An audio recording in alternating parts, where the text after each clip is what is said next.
सब एक हो जाओ, आजादी का दीप जलाओ। कितनी गलत बात है। शिक्षा का यही उद्देश्य ना है, हम लोग क्यों घूम रहे हैं? यही चीज़ तो आपको बताने की कोशिश कर रहे हैं कि शिक्षा का उद्देश्य क्या है। शिक्षित व्यक्ति वो नहीं होता है जो पढ़ लिख करके नौकरी पा जाए, उसको शिक्षित नहीं बोलते। शिक्षा का मतलब होता है जो भी बोले ना, बुद्धम शरणम गच्छामि, यानी बुद्धि की शरण में जाइए। शिक्षा का अर्थ है बुद्धि को खोलना, और अगर आप अपनी बुद्धि को खोल नहीं पा रहे हो तो ऐसी शिक्षा लेने का कोई अर्थ नहीं है। आपसे अच्छी तो हमारी ये कम से कम जो बिना पढ़ी लिखी बहन जी लोग हैं वो अच्छी हैं, जिनको ये बातें तो समझ में आती है कि कितने सलीके से बैठी। एक भी औरत कहीं इधर उधर नहीं दिख रही है, लेकिन लड़के वड़के सब देखो, आपके मम्मी पापा कितने अच्छे से बैठे हैं, लेकिन सारे लड़के को इधर उधर अपना दाएं बाएं दिख रहे हो आप लोग। अपने आप से पूछो कि आप लोगों को तो माँ बाप ने पढ़ने का अवसर दिया, आप अपने आप को क्या अवसर दे रहे हो? अपनी जवाबदेही तो तय करिए ना आप। कल हम लोग रात में पिक्चर देखने गए, बहुत समय के बाद हम लोग कल खाली थे, रात में हम दोनों लोग और हमारे साथ में एक सर और थे, हम लोग गए फिल्म देखने के लिए। और फिल्म भी हम लोग थोड़ी एक सामाजिक मुद्दे की पिक्चर थी, आजकल बड़ी चल रही है, हमने कहा कहीं उतर जाएगी, इससे अच्छा उसको देख लिया जाए। वो फिल्म देख करके आए टॉयलेट, तो अभी टॉयलेट का मतलब होता है बाथरूम, है ना। वो पिक्चर देखने गए हम लोग, उसको देखने इस वजह से गए क्योंकि वो हमारे समाज की एक लड़की थी जिसने ससुराल में जब उसकी शादी मतलब शादी होकर जब वो ससुराल गई तो उसने ससुराल दूसरे ही दिन छोड़ दिया क्योंकि उसके घर में बाथरूम नहीं था। तो उसने कहा कि मैं बाकी औरतों की तरह लोटा लेकर के खेत में नहीं जा सकती हूँ। तो उस लड़की की वजह से इतना जन आंदोलन बना, अखबार में छपा, टीवी में छपा, इतना हुआ कि सरकार को फिर एक मिशन चलाना पड़ा, स्वच्छता मिशन, और गांव-गांव में शौचालय बनवाना पड़ा। उसी थीम को लेकर के वो पिक्चर बनी थी, इसलिए हम उसको देखने के लिए गए। और उस पिक्चर को देखने के बाद मेरा भी बहुत सारा चीज़ दिमाग बहुत सारी चीज़ों में खुला कि एक औरत अगर चाहे तो वो क्या नहीं कर सकती। एक औरत अगर चाहे तो क्या नहीं करे। जहाँ उसके साथ की सारी औरतें सुबह 4 बजे लोटा लेके लालटेन लेकर के खेत की तरफ जाती थी, और कोई आदमी बदतमीजी करते हुए कभी टॉर्च लाइट लेकर के चला जाता था। उसमें बहुत सारे डायलॉग हैं, मुझे बहुत अच्छा लगा, एकदम खुले खुले तौर पे बोल रहे हैं कि कोई टॉर्च मारता था तो सारी औरतें मुंह ढक लेती थी। अब आप मुंह तो ढक सकते हो, लेकिन पीछे कैसे ढक सकते हो? तो सारे आदमी बात करते थे, बिल्कुल इसमें एकदम बहुत खुले तौर पे इस चीज़ को बताया गया कि सारे आदमी आपस में चर्चा करते थे कि यार देखो, औरतों ने मुंह तो ढक के रखा हुआ है, लेकिन बाकी सारी जो है लाज शर्म तो सब खोल के रखी हुई है। तो ऐसे मतलब क्या है? और उसी में एक गांव में एक औरत वो ब्याह के पहुंचती है, अक्षय कुमार की पत्नी, और वो जो है विद्रोह करती है कि मैं ये काम नहीं कर सकती। एक दिन खेत में वो मजबूरी में जाती है तो उसका ससुर जो है मोटरसाइकिल लेके आ जाता है और वो आमना सामना दोनों का हो जाता है। तो वो बहुत उस दिन अपना सारा पल्ला वल्ला खोल देती है, कहती है कि जब उस चीज़ की लाज नहीं है तो सर पे मैं पल्ला रख करके क्या करूँ। ये बहुत बड़ी बात है, इस चीज़ को आप लोगों को भी समझना चाहिए। एक छोटा सा पिक्चर का संदेश, एक अपने समाज की एक छोटी सी लड़की का विद्रोह आज एक बड़ी पिक्चर बनाने का जो है मजबूरी बन गया। इससे ये साबित होता है कि औरत जो चाहे वो ठान ले तो अपने जीवन में कर सकती है, और उसमें भी वही किया और वास्तविक जीवन में भी देखी। तो हम जिदियाई जेबू कि हमके जीवतिया पे चाहिए तो चाहबो करी, करवा चौथ पे चाहिए तो चाहबो करी, साड़ी चाहिए नहीं थी मेकिंग ब्लाउज मेकिंग पेटीकोट कुल चाहिए तो चाहिए, सीख चाहिए, ये चाहिए, छन्नी चाहिए, सूप चाहिए, कुल चाहिए, नया नया चाहिए, तो कुल नया नया लेकर के आते हैं देते।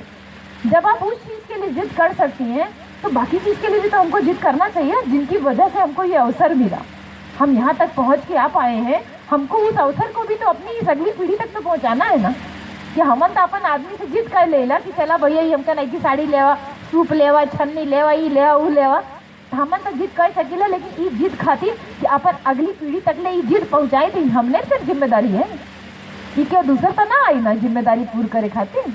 तो वो एक औरत ठान ले वो अपना पूरा कर सकती है, और वो औरत अपना घर छोड़ के चली जाती है मायके और कहती है कि जब तक मेरे घर में शौचालय नहीं बनेगा मैं वापस नहीं आऊँगी। और फिर बहुत सारा घटनाक्रम होते होते पूरे गांव में सारे आदमी जो है एकदम खिलाफ हो जाते हैं कि एक ऐसी पढ़ी लिखी लड़की ले आए एकदम बेवकूफ़ टाइप की, कि जो ज़्यादा पढ़ी लिखी लड़की लाओगे तो यही सब होगा। और फिर विद्रोह होते होते अंत में सारे आदमियों को उस बात को मानना पड़ता है कि जो उसकी आवाज़ थी वो गलत नहीं थी। क्यों? क्योंकि बाकी सारी औरतें के अंदर में भी ये भाव हुआ कि वो एक नई लड़की आई, नई दुल्हन आई, वो ये बात समझ सकती है, तो हम सारी औरतें जो इतने समय से इतनी परेशानी झेल रही थी, हमको ये बात क्यों नहीं समझ में आई। उस पिक्चर को देखने के बाद मुझे बहुत प्रेरणा मिली कि ये बातें आप लोगों को भी समझनी चाहिए। आप बाहर निकलते हो तो आप असुरक्षित हो। आप अपनी बेटी को पढ़ने के लिए भेजते हो तो आपका दिमाग लगा रहता है ना, बेटी टाइम पे घर आएगी कि नहीं आएगी, उस चीज़ पे आपका दिमाग लगा रहता है। लेकिन सुबह अंधेरे में अगर आपकी बेटी घर से बाहर निकलती है और रात को अंधेरा होने के बाद में अगर आपकी बेटी घर से बाहर निकलती है, तब आपको डर क्यों नहीं लगता है? तब भी तो डर लगना चाहिए ना, डर लगना चाहिए, तब हमको डर नहीं लगता। बोलती खेत की तरफ गई है, वास्तविकता बिल्कुल उसमें दिखाई है। और इन सारी चीज़ों से हम लोगों को भी बहुत सारी सीख लेनी चाहिए कि यहाँ तक पहुँचे हैं जिनकी वजह से अवसर मिला है, वो अवसर हमें अपनी अगली पीढ़ी तक पहुँचाना है। मैं आपको एक छोटी सी कहानी, वैसे तो कहानियाँ मैंने बहुत सारी आपके गाँव में आकर के सुनाई है, लेकिन फिर एक छोटी सी कहानी सुनाऊंगी कि देखिए बहुत सारी कुरीतियाँ, ये उन्हीं कुरीतियों में से एक कुरीति है कि अगर मैं कई गाँव में जाकर के देखती हूँ कि शौचालय बना हुआ है, उसके अंदर किसी ने वो गोईठा रखा हुआ है, किसी ने उठा करके सारा पुआल उआल सब उठा के रखे हैं, नहीं तो सूखी लकड़ी उठा करके भर के रखे हुए।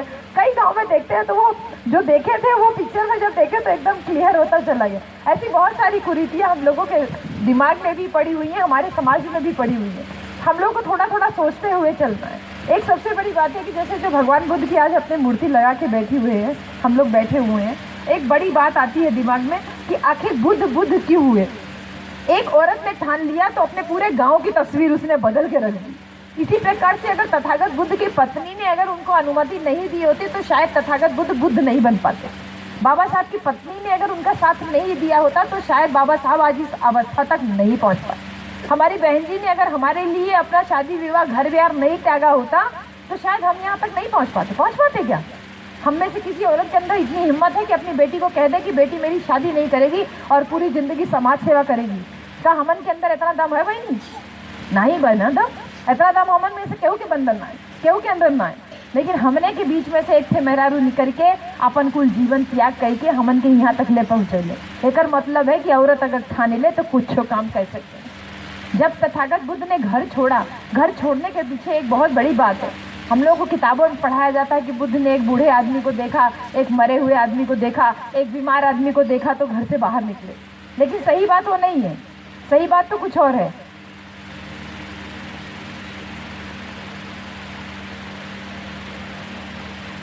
सही बात वो नहीं है। ऐसा हुआ था, शाक्य और कोली दो संघ माने जाते हैं। संघ का मतलब आज वाला संघ नहीं है, संघ का मतलब होता था एकता। कि एक ऐसा संघ होता था जैसे कि पूरे गांव भर में एक व्यक्ति, जैसे पंच बैठते हैं ना, पंच लोग, पंचायत बैठती है, जैसे प्रधान लोग होते हैं, वैसे उस जमाने में संघ होता था, संघ का मुखिया होता था। उसकी बात हर एक आदमी को मानना जरूरी होता था, चाहे वो राजा हो चाहे प्रजा हो। तो भगवान बुद्ध जो है शाक्य संघ के राजकुमार थे।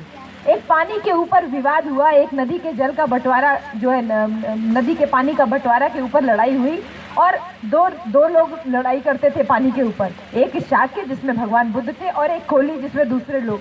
वो कहते थे पानी पहले हमारे तरफ, गांव की तरफ आना चाहिए, वो कहते थे नहीं पानी पहले हमारे गांव की तरफ आना चाहिए। और फिर लड़ाई हुई, लड़ाई होते होते तलवारें खिंच गई, बातचीत से लड़ाई होते होते तलवारें खिंच गई और ये हुआ कि अब मारकाट होने जाएगी।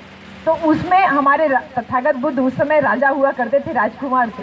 बुद्ध ने ये सोचा उस समय कि मैं राजकुमार हूँ शाक्य संघ का, और अगर खून के लिए, पानी के लिए अगर खून बहाया जाए तो कौन ज़्यादा कीमती है, खून की पानी? बहनी बताओ कौन चीज़ ज़्यादा कीमती है? खून ज़्यादा कीमती ना है? खून ज़्यादा कीमती है ना। अब पानी खातिर खून बहाए में कौन सा दिमाग वाली बात है? तब बुद्ध कहने की नहीं, हम पानी खातिर खून बहाए के इजाज़त न दे सकेला, हमन वापस आ जाए, तू पानी ले चाहता हो तो पानी ले जा, लेकिन हमन खून न बहाए। ये बात जो है पूरे संघ को गलत लगी और कहे कि आपने हमारी बात को नहीं माना है, इसलिए बुद्ध को देश का निकाला दे दिए कि आपको इस पूरा राजपाट छोड़ देना होगा क्योंकि आपने हमारी बात नहीं मानी। लड़ाई होती तो हो जाने देना चाहिए था, आपको मना नहीं करना चाहिए। बुद्ध ने स्वीकार कर लिया, बोले कि ठीक है मुझे देश निकाला देते हो तो दे दो, लेकिन मेरे माँ बाप को मेरे काम की सज़ा नहीं मिलनी चाहिए। तो उस वजह से, एक पानी के बंटवारे की वजह से, एक नदी के जल के बंटवारे की वजह से बुद्ध ने घर छोड़ा। बुद्ध ने घर किसी बीमार व्यक्ति, मरे हुए व्यक्ति और बूढ़े आदमी को देखते हुए नहीं छोड़ा था। पानी के लिए खून नहीं बहाना है, इसलिए बुद्ध ने घर छोड़ा। और उसके बाद जब अपने घर में आए, उनकी पत्नी यशोधरा को पता चला कि मेरे पति ने इतना बहादुरी वाला काम किया कि पानी के लिए खून बहाने से मना कर दिया और उसके लिए उनको सज़ा दी गई, तो उस सज़ा को वो स्वीकार कर लिए। तो उनकी पत्नी ने कहा, यशोधरा ने कहा कि बुद्ध आपकी जगह पे, सिद्धार्थ गौतम आपकी जगह पे अगर मैं होती तो मैं भी यही काम करती। इसलिए आप डरिए नहीं कि आपका 1 साल का छोटा सा पुत्र है राहुल, आप परेशान नहीं हुई, आप जाइए, मैं आपके बच्चे को पाल लूंगी। एक औरत ने कितना बड़ा त्याग किया, नहीं तो हमन मेहरारू तो तुरंत ही अपन आदमी से लड़ जाई, अरे कैसे ना दे, चला हम लड़ी, तुरंत लाठी डंडा लई के हमन मेहरारू पहले आ गए। लेकिन देख लीजिए एक औरत ने कितना बड़ा त्याग किया, अपने पति की इच्छा का सम्मान किया, बोले कि नहीं आप जाइए, मैं आपके बच्चे को पाल लूंगी। वही तथागत बुद्ध तब घर से बाहर निकले, 6 साल तपस्या की और हमको दुख का कारण बता कर दिए। इसी प्रकार हमारे सम्राट अशोक की जो बेटी थी संघमित्रा, उसकी केवल 9 महीने की बेटी थी, नई बेटी पैदा हुई थी। और उसी दौरान हमारे सम्राट अशोक ने भगवान बुद्ध को जब धर्म को स्वीकार किया तो उनकी बेटी ने कहा कि पापा मैं राजपाट सब कुछ छोड़ करके, अपनी बेटी और सब कुछ छोड़ करके मैं बुद्ध धर्म के प्रचार के लिए अपना पूरा जीवन लगा दूंगी। अपनी 9 महीने की बेटी को, राजकुमार को, अपने पति को सौंप करके सिद्धार्थ जो है राजा सम्राट अशोक की पुत्री जो थी संघमित्रा, बुद्ध धर्म के प्रचार प्रसार के लिए श्रीलंका चली गई। क्या इतनी हिम्मत है हमारे और आप में लोगों में? बाबा साहब, तो आप लोगों को सारी कहानी मैंने बताई है। बाबा साहब की पत्नी माता रमाबाई ने अपने 4 बच्चों की कुर्बानी दी, बाबा साहब को पढ़ने की अनुमति दी कि नहीं आप जाइए, मैं आपके बच्चों को पाल लूंगी, तब आज हम लोगों की यहाँ तक हैसियत है।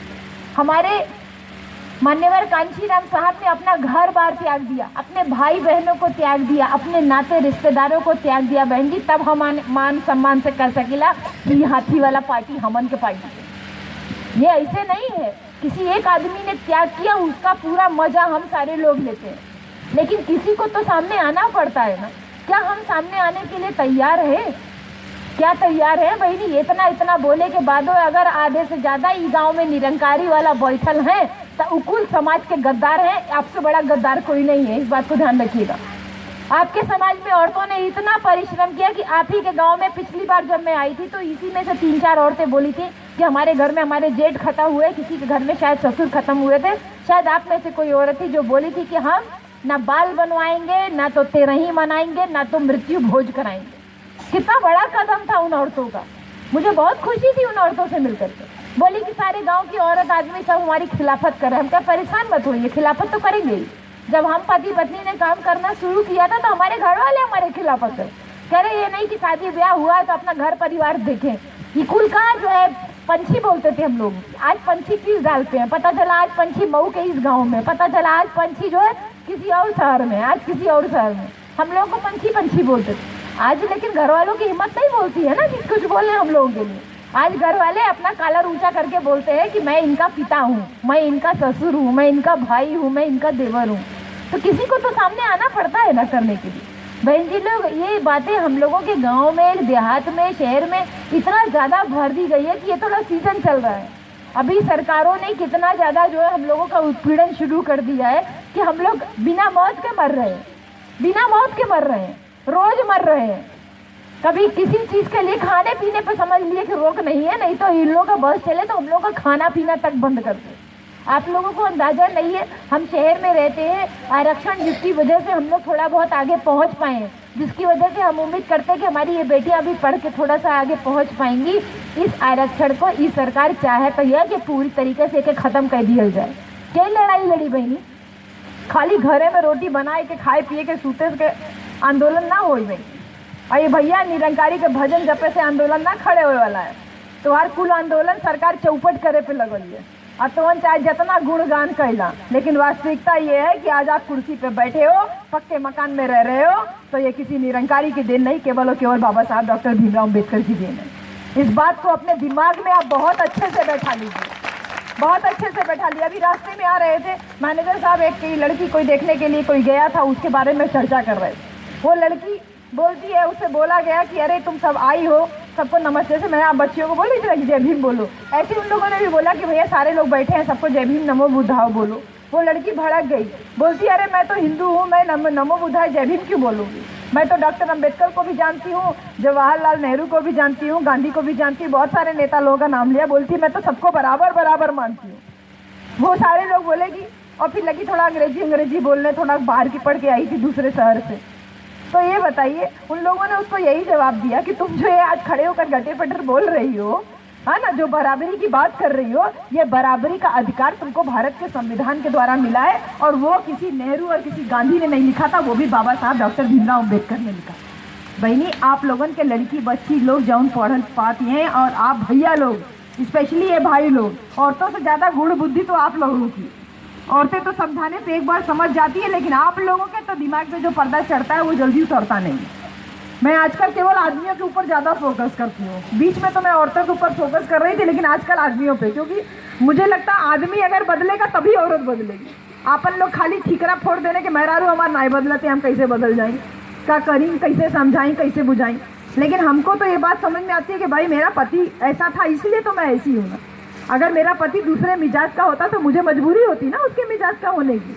लेकिन अगर हमारे के पति बदल जाए तो मेहरारू तो अपने आप बदल जाएगी। इसलिए आप लोगों को इस बात को बहुत अच्छे से समझना है कि आपको जो मान सम्मान मिल रहा है ये किसी और की वजह से नहीं, केवल बाबा साहब की वजह से मिल रहा है। तो ये जितने भी मृत्यु भोज से संबंधित संस्कार आप लोगों ने करके रखे हैं, आप लोग कम से कम 50,000 रुपया बहनी आप लोग बिता देती हैं कि पूरी सब्जी खियाए में।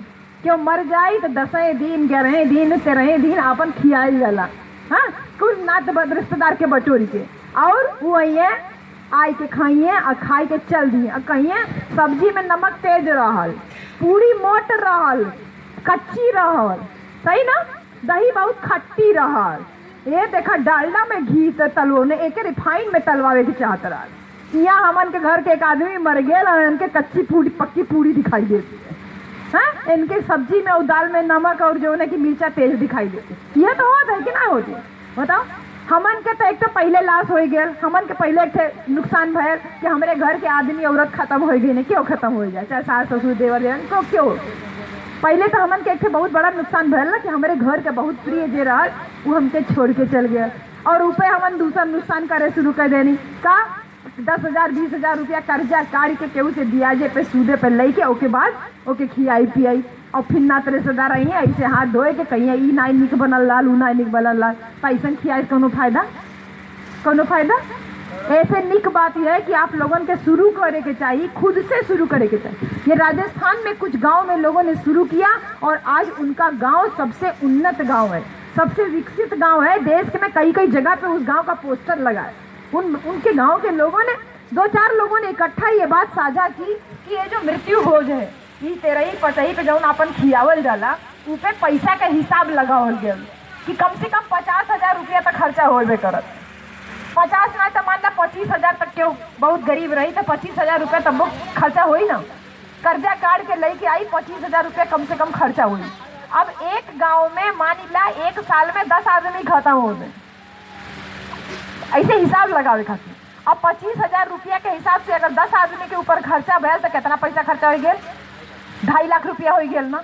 2.5 लाख रुपया खाली खियावे पियावे मन खर्चा कर दे।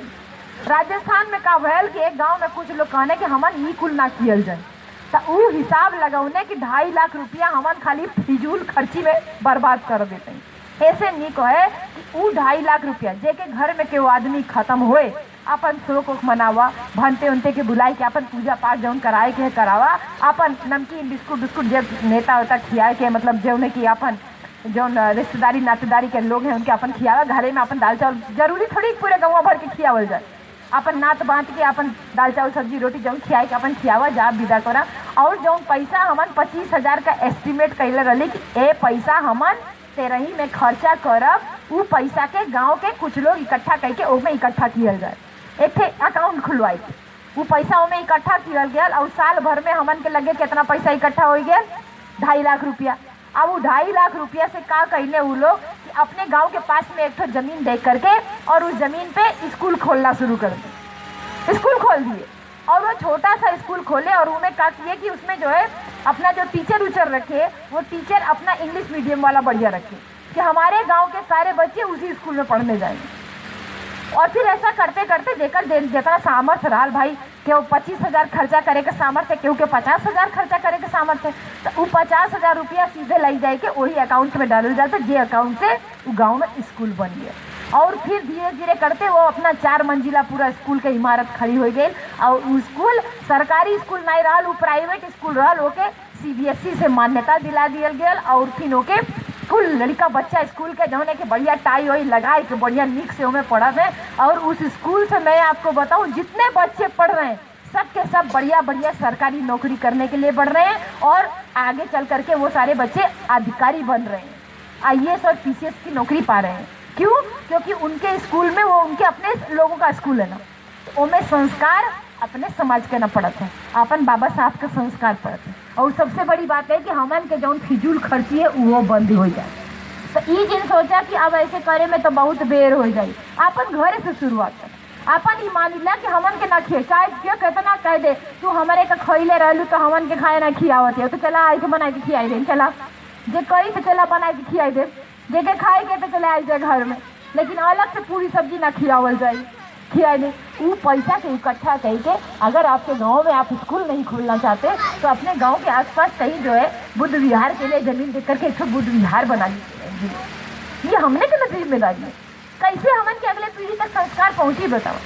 ये सरकार तो पूरी तरीका से खत्म, हमको नहीं पता हमारी नौकरी कितने दिन तक रहेगी। बहन जी मैं सही बता रही हूँ, जो सरकार बैठी है ना रोज ना कितना क्लास आप पढ़ाए, कितना पेपर लिखे, कितना क्या हुआ, ये हमन के हिसाब से हो जाता है। और इनन के टारगेट पे बाबा ठाकुर ना है, इनन के टारगेट पे हमन लोग हैं कि हमन कितना नीक से पढ़ावत है सब, जबकि सबसे ज्यादा ईमानदारी से हमने लोग नौकरी करते हैं। लेकिन तब वो सरकार की वजह दी है कि कैसे इनन की नौकरी छीनी जाए, इसीलिए एक नियम निकाल दिए कि 50 साल के ऊपर जोड़ने के लोग रिटायर कर जाइए। आप क्या करबू बहनी, क्या करबू? हमन के तो आदमी वैसे बहुत देर में नौकरी पावे नहीं, और 10-15 साल नौकरी ना कर पाई तो हमने 50 साल के हो जाइए और फिर के बाद रिटायर कर जाइए, तब का हो बताओ? आप लोगों के कदम कदम पे राही पे कांटा बोए के तैयारी होता है भैया, आप लोग जान लो इस बात को। ये जितने बच्चे बैठे हो आप लोग, शिक्षा का उद्देश्य नौकरी पाना नहीं है, सरकार आपकी नौकरी पूरी तरीके से खत्म करने पे तुली हुई है। शिक्षित व्यक्ति वो होता है जो अपने दुश्मन को पहचानता है। ये ब्राह्मण ठाकुर, ये ऊंची बिरादरी के लोग आगे इसलिए बढ़ पाए क्योंकि ये सही मायने में शिक्षित है। इनको पता है कि इनका काम क्या है, इनको क्या करना है। एनन का खाली एक ही उद्देश्य है भैया, ये निक से जानिला कि कुकुर खाई तो कुकुर बर्तन जुठार दे तो के माल धोए के थरिया अंदर कैली है। लेकिन आप लोगन के अगर गिलास और थरिया जूठ हो गई तो के उठाए के कहीं ताखा में रख दिया, ओके उठाए के कहीं बहाए दिए। ये हकीकत है, ये बात वो लोग जानते हैं कि कहे कि हमन के का करे के, हमन के आप लोगन के ऊपर केवल राज करे के, और हमारे ऊपर राज करे खातिर साम दाम दंड भेद कुल नीति अपनावल जाता है। ये बच्चों जान लो, आप तो अपने महापुरुष को नहीं जानते हो, आप अपने बाबा साहब को नहीं जानते हो, लेकिन वो आपके बाबा साहब को जानता है। और इसीलिए आप बाबा साहब से जुड़ जाओगे तो आप मेरे जैसे बहादुर हो जाओगे ना। ये बात वो लोग जानते हैं, यही मारे वो लोग क्या कर रहे थे कि हमन के ई ना करेंगे कि आप लोगों तक बाबा साहब के विचारधारा पहुँचे। और यही मारे हुकूल का करे कि अबन कि बाबा साहब से दूर करे खातिर आप लोगों खातिर निरंकारी का झुंझुना थमा दिया गया, आप लोगों खातिर झुंझुना थमा दिया।